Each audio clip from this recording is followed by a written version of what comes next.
أعوذ بالله من الشيطان الرجيم. بسم الله الرحمن الرحيم. Assalamu alaikum everyone. Inshallah everyone is well.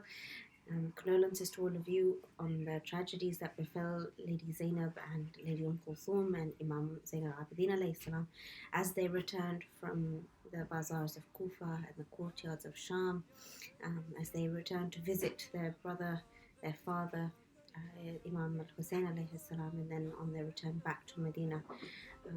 And even through all of these tragedies, all Lady Zainab had to say was, "I saw nothing but beauty."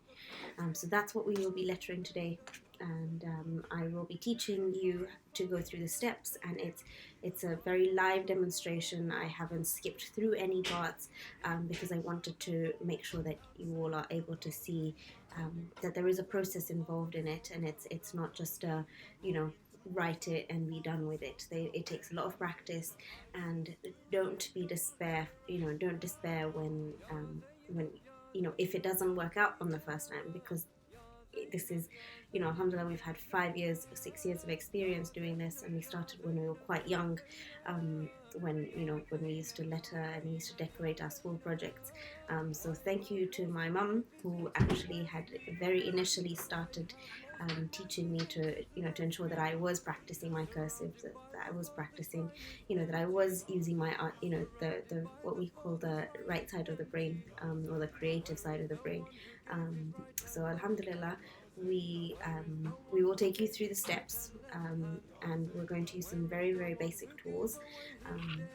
And the reason we're using these basic tools is so that you are able to do this at home. You don't need fancy pens or fancy tools. Yes, eventually if you do decide to go into it, that is something that you can do. But regular number 2 pencil, a Sharpie pen or a ballpoint pen if you have.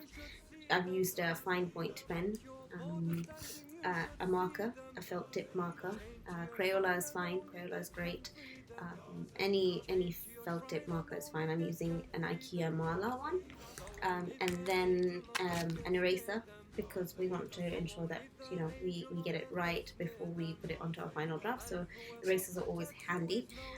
And then for the more once you've practiced a little bit and you do want to get into it some more, these are the more advanced and we would call optional tools for this lesson. So these are the Tombow Feudenosics, Tombow Feuds, and we've got the hard brush and the soft brush, and then this is the Faber-Castell Pitt Artist Pen. So this is for larger surface areas, and we'll go through all of this in steps. And the good thing is that you will be able to skip forward or go back if you have any questions. But inshallah, this is an opportunity for you, especially in these times where we can't see each other, we can't meet each other as regularly, to go back to the art of writing letters or to writing cards and sending them to our loved ones.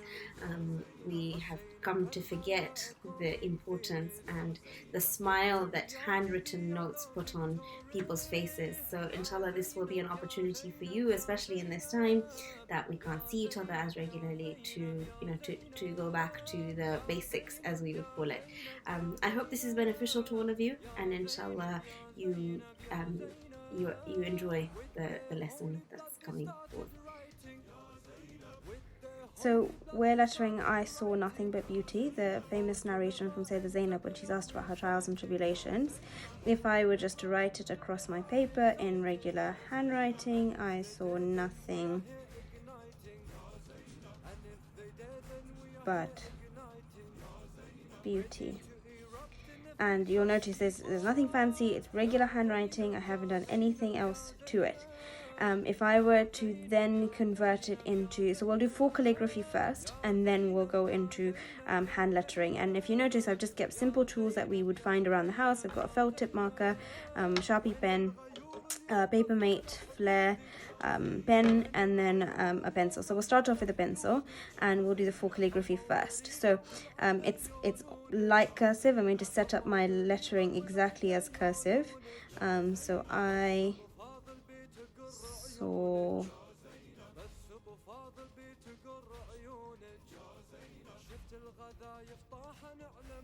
nothing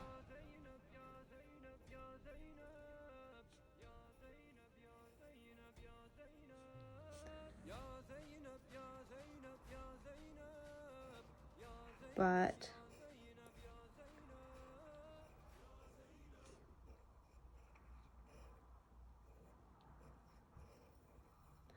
I want you to watch out for how I was holding my pen. So when I was writing this, it was more straight. I had more firmness of my, the grip.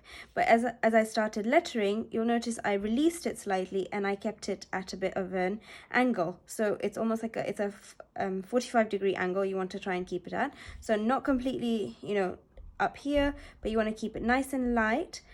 So that way there's flexibility and movement as you're writing. So then I go in, and for my full calligraphy, all of the areas that are downstrokes is what we would call it. So this I has no I didn't start it from the bottom going up, I started it from the top going down, so it's called a downstroke. And I just add another line next to it and I thicken it. Right here, when I started my S, the tip of the S is an upstroke because I start from the bottom and I'm going upwards. So if you're thinking gravity wise, I'm starting from the bottom and I'm going up, which means it's not going to be thick. But when I'm starting from the top and going down, that part needs to be thickened, and that's where what we call the downstroke. And I add another line to it and I thicken it. So right here, I then stop it because that's, if we think of like a water stream, where the water's going down is going to remain, there's going to be a gush of water, but as the water's coming back upstream, it's going to be less likely to be in a gush. So same concept, just as I'm going up, I stop the pressure, but when I come back here, I add the pressure again because that's my downstroke. So if we're thinking gravity, I'm adding the pressure as I'm going downwards. Or for example, if you're riding the bike uphill, it's going to take you a lot more pressure, but you're not going to get as much speed as you're going uphill. But as you're going downhill, you're just going because it just brings you down with it. So the opposite concept of pressure, but the idea that speed uphill is going to be less versus if I'm coming downhill. So pressure as I'm going down, downstrokes are going to be thicker, downstrokes are all going to be thicker. So right here again, downstroke is thick, but just as I'm starting the next part of the H, that becomes light again. But as I'm going back down, it thickens up. And I need to be really careful where the letters are changing, that I don't add too much pressure because that causes an unevenness and it makes it look out of place. And same here, I then add another I. The dot of the I's can be obviously thick. Down stroke, upstroke is thin, downstroke is thick again, downstroke is thick. But this part doesn't get a thickness because that's obviously starting up as an upstroke. This whole line going down, just as it starts to curve, I stop adding the thickness, and there's my full calligraphy. So if we continue, this part will be thick, this part will also be thick, downstroke, downstroke. So if you're doing this on your own papers, remember that all your downstrokes are going to be thick, all your upstrokes are going to be thin. And it's just when we're writing, we don't realize this, but as we're adding the full calligraphy, it's actually quite helpful to be mindful of where the thickness is. So if you notice here, I've added a thick line where I shouldn't have had a thick line. And I can either go in and erase it or just thicken the areas surrounding it. So it's not going to look even if I just thicken the areas. So ideally we want to go in and erase it, add a thick line, thin line going up. So that's for calligraphy or for lettering. And it's really helpful for beginners, at least just to realize where the downstrokes are, where the pressure needs to be, as I start using a regular pen. So I'll demonstrate it with the Sharpie pen, and we'll just do the word saw, for example. So I start thin, go into thick, thin again, thin all the way up, thin, thick, thin, thick, thin, thick, thin, thick, thin. So I do want to make this a bit more like lettering. So I'm going to go ahead and add in the full calligraphy. And I'm going to go back in to add my thick downstrokes or thicker downstrokes, more pressured downstrokes, thicker. And there we have the word saw. And let's try it with the marker. The Papermate pen is actually going to be quite similar to the Sharpie pen, but we'll demonstrate it in just a moment. So we'll do the word beauty, because there's a lot of loops going in there, so it'll be good to demonstrate. So again, with this one, it's a regular thick tip marker. I've got the point right there, and these are the chisel tip. Not the chisel tip, sorry, just a regular marker, and it's got the line there. So that actually helps to kind of to make sure that I'm keeping my hand at an angle. Remember, again, so even when I had my pencil, when I started writing the cursive and the full calligraphy, I had my pencil at an angle. Same when I was doing it with a Sharpie marker, and again with the regular marker. So we'll do the word beauty. So I'm holding it at an angle, thick down, stop, thin up, thick down, thin up. Okay, so I start thin, bring it down thick, then release and let go as I bring it up. Let's do the A. So light, heavy, light, heavy, light, heavy, light, heavy, light, heavy, light, heavy, light, heavy, light, and light. So there's beauty in the marker, regular felt tip marker, and we'll try it with a Papermate pen. So again, I'm going to use full calligraphy for this one, but let's do the word nothing, and we start off regular N, heavy a little bit. And I know it doesn't show so much when I'm adding the pressure, or it doesn't make it as thick when I'm using this kind of a pen, but it's important to keep in mind where, you know, as I'm practicing, especially where the thick and thin strokes are, where the heavy, where the pressurized points are. So I stop it, take it up, heavy, heavy, light, heavy, light, heavy, light, heavy, light, heavy, light again, heavy, light, heavy, light. And I'll just cross that over. I'll go in and add my thicker lines, or I'm going to thicken the down strokes. Again, thicken the down strokes. I want to gradually thin them out. If I make it too abrupt, it like right here, for example, it's too abrupt. So I want to even it out just before I bring it back up. So as I'm ending the line, I want to start releasing my pressure. Right there. Release. And release. So this is a good example of how I kind of gradually let go. So see, this part right here is quite thick, but then as I get in here, it becomes thin again. So I'm releasing the pressure. So just practice on your papers just be careful of when you're increasing the pressure and when you're decreasing the pressure as you're writing before we move on to the fancier tools. So this is just handwriting. Then I did the first cursive and the base or the foundation for the hand lettering. I then went in and added the full calligraphy, and then we demonstrated that with a regular pen or Sharpie pen.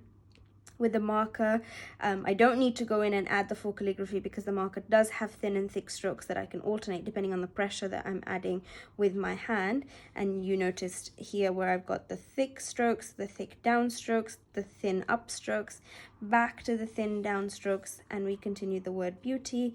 And then you saw that I did it with the Papermate pen. Again, simple pen. I can use a ballpoint pen to do this. And we added in the full calligraphy as we go on. So next we'll show you how to do it with a couple of the brush lettering pens or brush calligraphy as we would call it, and then we'll do some composition after that. So we've looked at how to use the more basic tools or the more basic writing utensils for lettering or for hand lettering, and I just wanted to show you two other types of more, I would say, more advanced. So once we've practiced a lot more with the more basic tools, these are three types of pens that I would that I would recommend. They give you a good flavor, and once we've attempted it and once we've practiced some more, then you can decide which ones you prefer more. So this normally comes in a pack, and then they're the Tombow feuds, they're known as, and it comes in a BS and a BH. So soft and hard, and basically this is how soft or hard the brushes are. So I'll demonstrate both, and then we'll look at the Faber-Castell Pitt Artist Big Brush Black Pen, which is also another really cool pen for like larger canvases.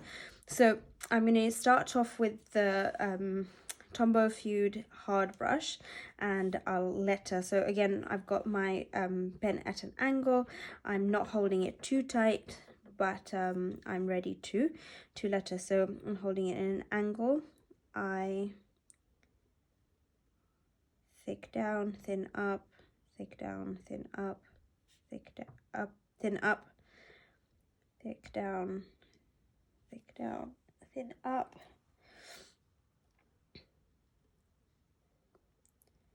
And you'll notice that I stop in random positions, which is fine because it's going to join anyways, so it's not a big deal.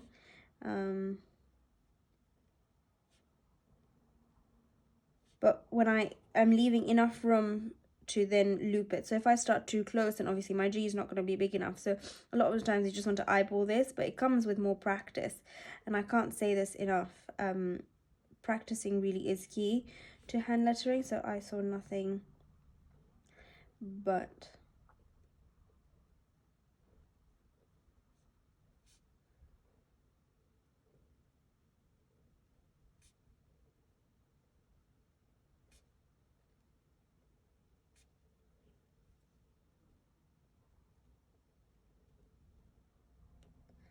so that's the hard brush. And we'll do exactly the same thing with the soft brush. So we'll start, and because I want to be able to show you the whole thing, I'll start it slightly to the right, and you'll notice that because it's a softer brush, the control I have over it is a lot less, but again, still at an angle, still loose enough. I'm still looping my arm around it, and I'm resting the pen on my middle finger, and I'm controlling it with my index finger and my thumb. So I thick, thin, thick, thin. So you see the difference between the two right here. So I saw it's a thick, it's a softer brush, which gives it thicker letters. Which again, if you've got a bigger canvas, and by canvas I'm not talking about the canvas, I'm talking about canvases in whatever you're lettering on, and it'll be really apparent when we try the thickest brush. So I saw nothing, but hopefully we'll be able to fit it in.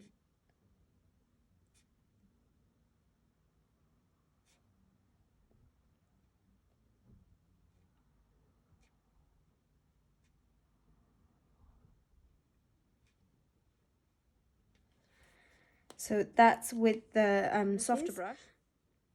So the last pen we'll try is the Pitt Artist pen in black, and it's really good when you need to cover larger surface areas. So if you've got a larger canvas, it's quite nice. So we'll start. So same thing again. I've got it in an angle, thick down, start thin, thick down, thin up, thick down, thin up, thick down, thin up, thick down, thin up, thick down, thin up. And obviously this is not going to fit on my page, but I wanted to show you the difference when we've got a thinner brush, like we had the hard brush, versus when we've got a more loose brush, more loose pen.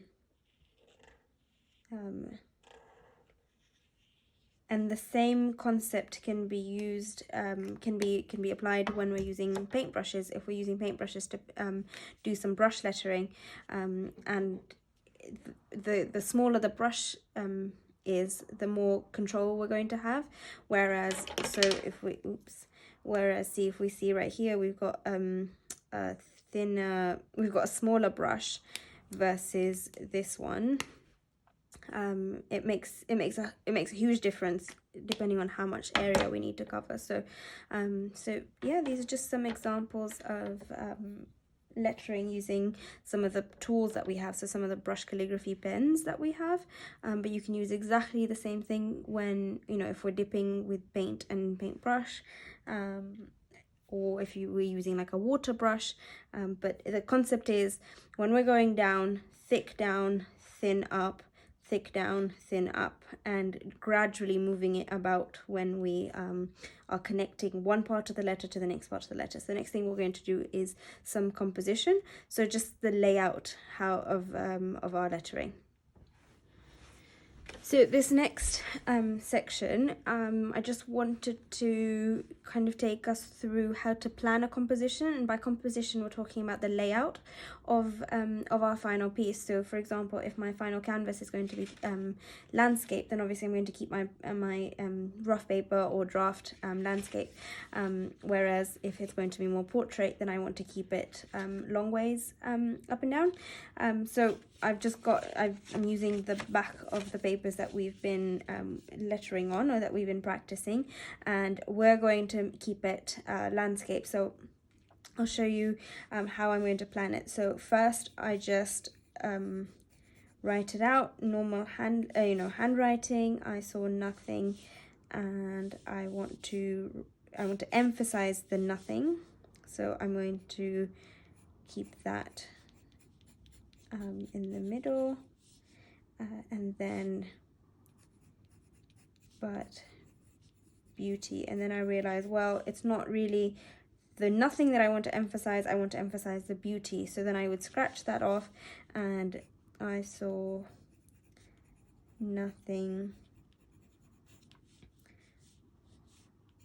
but would remain in the same line. And then I want to keep the beauty kind of large here, and I would, and I know that, okay, I need to keep this in a way that I want to center it. So I might then end up using a thinner brush, so the thinner pen, so my hard brush for the other parts, and then maybe I would switch to either the soft brush or a regular marker when I want to letter out the beauty. So let's try that, and we'll just I'm going to do it exactly on here. So once I've written that out, I will then go in and letter it on there.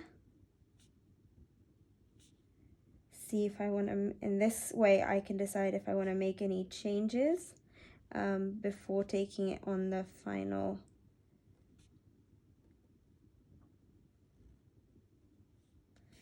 Nothing.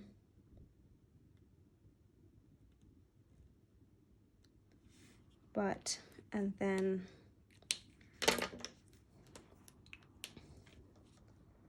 I space it out well enough,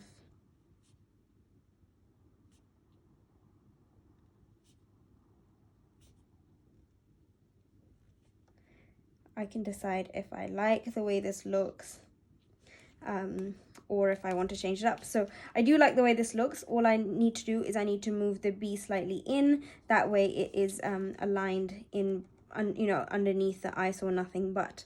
So we'll do the final copy together, the final draft together. So I've got my pens here. Obviously I'm not going to use all of them, but I do have my my draft right next to me so that I can see, I can eyeball it. I still would recommend, however, that we use a pencil first to do the outline, and that way, and we'll do this directly on the canvas or on the paper that we're using, and we're going to hand letter it this time. So do you remember when we did it on the draft, we just wrote it, we just just regular print lettering on there, but this time I'm going to do it on the canvas, but I'm going to actually letter it before I put the marker or the pens to the paper, and so if I kind of align it, so I've got I, and it might be difficult for you to see it, but I'm writing it big enough because I know obviously that the marker is going to take up more space, or the brush pens are going to take up more space.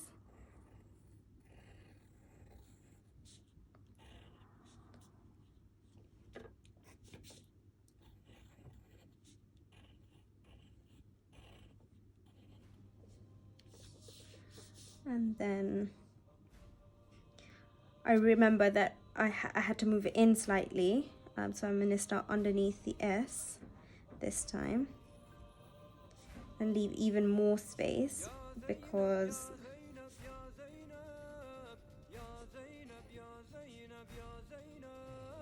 obviously I'm going to use a thicker marker, but I realize that this still isn't enough, and so if I get out my eraser, and this way I can move it in before, or make my letters bigger, because the likelihood is they will need to be a bit bigger, because I will be using a thicker brush, and so I start it in further, make the letters bigger and the spacing more.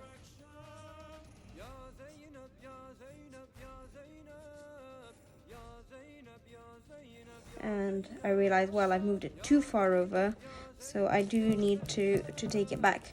And the reason I'm doing this live is because I want to the reason I'm doing it, I'm doing it with you as opposed to just showing you a live piece, is it takes work. It's not just something that's going to be done immediately.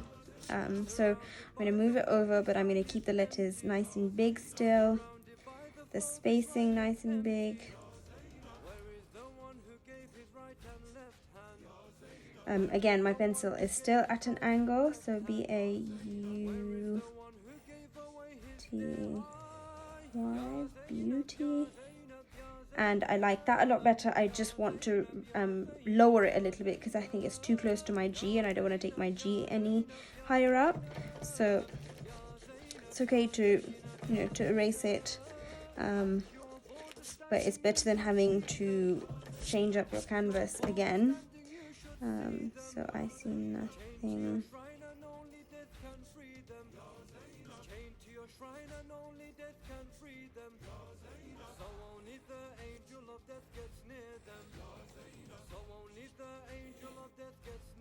And I think I like the way that looks.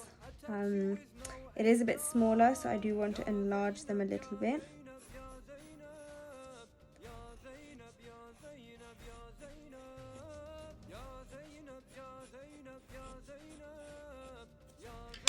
And that way all of my higher up lines I want to get rid of before I put my final papers on, my final pens on. And that's my, that's my draft, that's my composition, and I'm going to go in and actually do I'm going to use the hard brush, and just go ahead and letter it in. So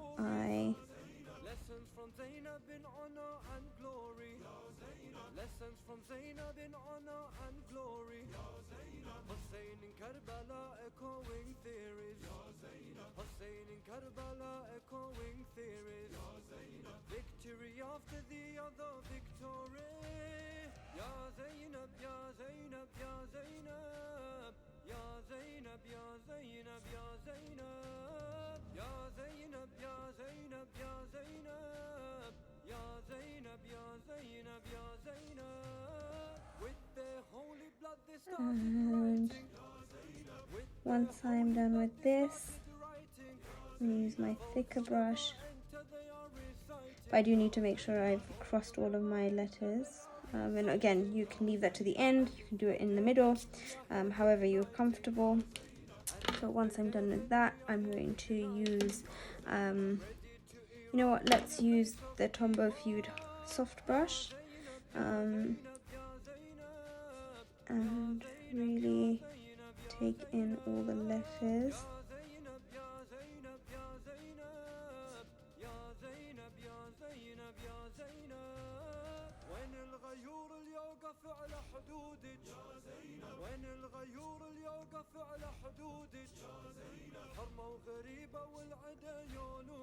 And there you have it. So again, we're keeping in mind all of our downstrokes are thicker, there's more pressure, whereas all of our upstrokes are going to be lighter. And as I'm coming into the curve, I want to lighten my pressure so that I can switch it around easier as I go up. So there's I See Nothing But Beauty.